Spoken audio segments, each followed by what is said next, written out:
सजदे में जाने का दुरुस्त और अफजल तरीका यह है कि जिस वक़्त आप रुकू से उठने के बाद सजदे में जाएं, तो जिस वक़्त आप अल्लाहु अकबर कहते हुए सजदा करें तो पहले अपने घुटनों को ज़मीन पर रखें, उसके बाद अपने हाथों को ज़मीन पर रखें। बाज़ अहबाब यूँ करते हैं कि पहले हाथों को ज़मीन पर रखते हैं और फिर घुटनों को ज़मीन पर रखते हैं।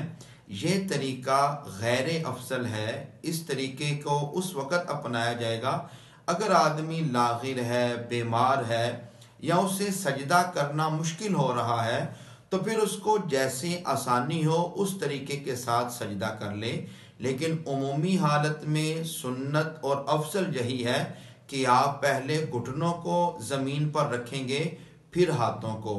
और इस पर दलील ये है, सुनन अबू दाऊद की रिवायत है, हज़रत वाइल बिन हुज्र रिवायत करते हैं, आप फरमाते हैं कि मैंने नबी अकरम सल्लल्लाहु ताला अलैहि वसल्लम को देखा कि जब आप सजदे में गए तो आपने पहले घुटनों को ज़मीन पर लगाया, फिर हाथों को ज़मीन पर रखा।